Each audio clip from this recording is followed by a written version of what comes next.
Welcome back to the Make Space Boring show, the news show. I'm here with Raphael Roettgen. I'm Jason Canigan, the founder of this thing called Star Technologies, a data science and process improvement firm making space companies better.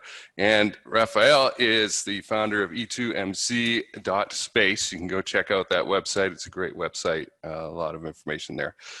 Venture capital investing firm for space sector companies. Thanks for being here.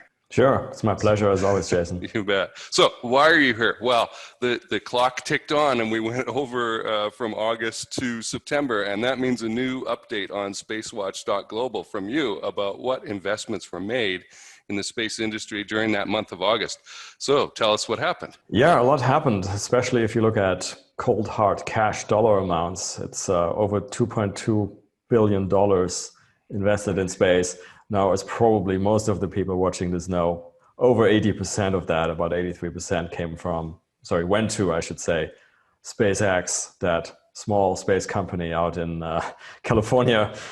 Still remarkable, the sort of ease with which they can raise capital, obviously on the back of the fantastic success of the Crew Dragon launch that both launched and successfully came back and the astronauts splashed down. So that mission really went completely nominal, and that's obviously some nice news flow on the back of which to do a fundraise, even though, if you look at SpaceX's valuation, which after this fundraise, we're looking at a $46 billion valuation, right? It's $44 billion pre-money, and then getting about $2 billion in. I mean, here it says 1.9. Their SEC filing is actually for slightly over $2 billion. So they had theoretically another $165 million open. I must admit, I haven't checked up. I don't know whether that's still open or not, but they were going to go for slightly above $2 billion. So $46 billion post-money valuation, that's obviously, that's a pretty proud valuation. And that's certainly not only justified by having the launch capability, and probably stopped being justified by that, a while ago, although it's a fantastic launch capability with those reusable rockets, and now with the human-rated vehicle, the Crew Dragon as well.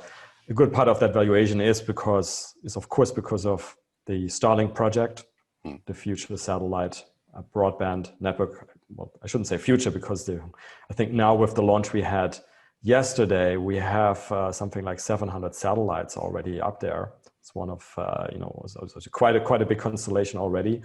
The Starlink network is in internal beta testing and should go to public beta testing later this year. There was a brief update from the company on that yesterday as well.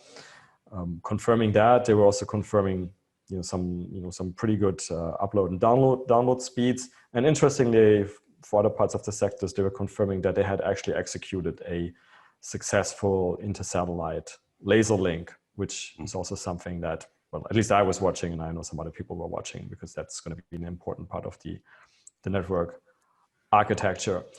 So that's SpaceX, yeah. Well, that is exciting. I have enjoyed watching their launches. My show, the Cold Star Project, is about bringing the spotlight and the microphone to smaller space companies. SpaceX doesn't need my help, but as an operational excellence guy, I really do love it when they launch 60 satellites in 25 minutes and it all just comes out perfectly. It is really a pleasure to watch. And that fits in with the make space boring concept, right? Of just, look, this is what we do, right? And it's almost become boring with the sort of, it's become very routine, it seems, to send 60 satellites up in one go, who then automatically find their target orbits, and that coming together to a constellation, which is now, according to the beta test, already working, it seems. And of course, it's only going to get better the more satellites you have up there, right? Both in terms of coverage, but also in terms of latency and things like that. Now, while you're talking about launch, of course, the other exciting thing, which I forgot to mention with SpaceX, that also happened, I think it also happened yesterday, to be honest, was another hop of a Starship prototype of SN6 this time, so 150-meter hop down in Boca Chica. And of course, Starship is SpaceX's next generation vehicle. So, when they're raising this $2 billion of cash here, where does that money actually go? It probably goes primarily towards two things. One is the development of the Starlink communications network. And of course, that's not only the satellites, which, by the way, they're now producing apparently 120 a month. So that's also something completely unheard of historically, and in terms of cadence of satellite production. But you'd also will need things like, they will have to think about building up their sales network and of course the user terminals. So you need a lot of cash for Starlink. And then of course the Starship development also takes some cash. But again, it seems like things are progressing there. It's very exciting to see these things like these 150-meter hops of things that look like giant water tanks or giant spray paint cans. Right. Yeah, they don't look particularly aerodynamic. It's funny though, I saw some tweets and articles from 2015, 2016 SpaceX, and the whole tone between then and now has completely changed from, gee, I don't know if this is going to turn out, I hope they recover, etc., to, well, obviously they're going ahead and doing this. The sense of, yeah, this is going to happen, it's inevitable, right, is really on SpaceX's side. That laser... Fingers crossed. Fingers crossed. Execution has been... It's historically definitely not been a good bet to bet against Elon Musk executing, whether that's at Tesla or SpaceX. Right. But I suspect you want to talk about some of the other companies as well. Yeah, let's talk about the smaller things too. I did want to ask before we go there, the laser communication network that you mentioned, is that similar or the same thing as the optical communication technology that we've discussed? Yeah, it's basically optical communications technology, and it's executed via laser. I mean, that's basically the optical part. And that has just several advantages over the quote-unquote traditional like radio frequency links. I mean, you just get much more capacity. There's no regulation. There's basically no regulation on it. So that's in many ways, I think many people would regard it as the future of communications. And there is a few startups active in that space. Now, I haven't heard, and I'm curious, and I will check up on this. I haven't heard what in the end happened at SpaceX. I suspect as with pretty much everything they do, they ended up developing this technology simply in-house. There are a number of startups which are also working on that technology and trying to sell that to other people in the marketplace. Right. I think E2MC might be involved in one of those. Yes, I remember correctly. As a matter of fact, yes. Yeah. All right. Well, let's highlight a few of the smaller companies that got funding and are as equally delighted, I'm sure. Yeah, so I think what I liked about this month's list, once again, it's not the first month it's like this, that it's just very diverse, and it's very diverse both in terms of locations, So I mean, obviously you always have the US in there, it's still the epicenter of space. But you have China in there, and China is very often in the monthly lists. You have an Indian remote sensing startup in there doing a $5 million round. You have iSpace from Japan in there. You have a French company in there. You have a German satellite propulsion company in there. And so, as I already started mentioning, besides the geographic diversity, you have this diversity of the what I call the subsectors of space. What are these companies actually doing? So SpaceX, by all intents and purposes, is a diversified company, right? It has the launch, but it has the satellite communications now as well. But then the other ones, the Chinese company is basically a launch company. You had another big round, 85 million this month was Kymeta, which is basically they're doing those antennas, satellite antennas. And you had another launch company. iSpace, I thought very interesting because that's obviously a company that's focused on lunar activities. So, they have their lunar transfer vehicles, they have a lunar lander. And what they also told us in their press release jointly with announcing this $28 million fundraising round they did is that they effectively, it seems like opening up another business where they're going to be, let's say, producing and then selling data on the moon.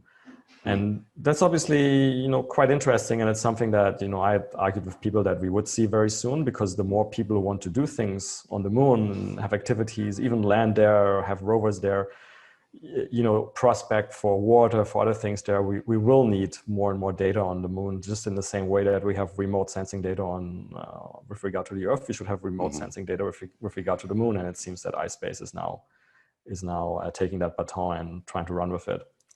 Right. Yeah, I remember being startled when I was talking to a Mars expert about the idea of GPS for Mars, right? And that I had never considered that before. Like, well, why wouldn't you want that? And we need that, right? Sensing. I mean, and on the moon as well. I mean, I would suspect, because let's face it, as you and I know, the conditions on both the moon and Mars are pretty hostile to the human body. So you would expect that a lot of activities we're planning there, so for example, prospecting for resources, that a lot of that is going to take place in an automated, autonomous way, with autonomous vehicles, and of course they'll need navigation. Well, awesome. Raphael, for the space founders who are watching this, who are interested in venture capital funding, should they be feeling like we're coming out of the COVID kind of scrunch and more comfortable about approaching VCs? I think so. I see beyond the things that are announced, I see all of the activity, or almost all of the activity, I think, behind the scenes. All right. And, I'm pretty optimistic there. The other thing, of course, that has happened in the background and that never shows up in this list I produced, which is focused on, private financing sources, is that this sort of government funding never stopped. Contracts continue to be given out, grants continue to be given out. So that was, in that sense, the space industry has proven to be relatively resilient. But yes, I also think that now the private, as you can see on this list, right, the private financing activity is good, it's picking up. There's a number of people are raising funds that might be available for space companies as well. So yes, I think for the founders, there will be capital available if they have good business models. All right. And remember, folks, Raphael here at E2MC is a venture capitalist in the space sector, so you could always go and bring your idea to him as well. Certainly, especially if we're focused on the seed stage, or at least where we start investing is at the seed stage. So yeah, but if you have an interesting seed stage company, definitely feel free to ping me. Probably the easiest is on LinkedIn. Yeah. Good.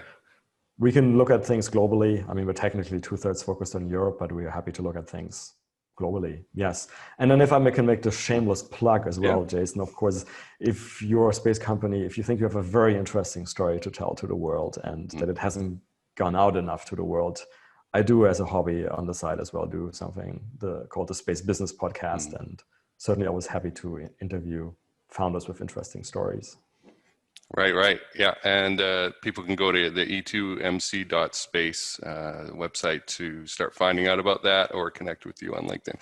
I like to say these things, folks, because Raphael and I both have shows and do interviews and that kind of thing.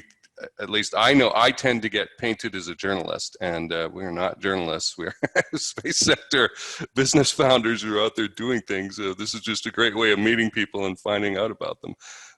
But anyway, I appreciate you being here, and I'm going to post the link to the spacewatch.global update below, and folks can go check that out. Thanks for doing this. Thanks. Good to talk.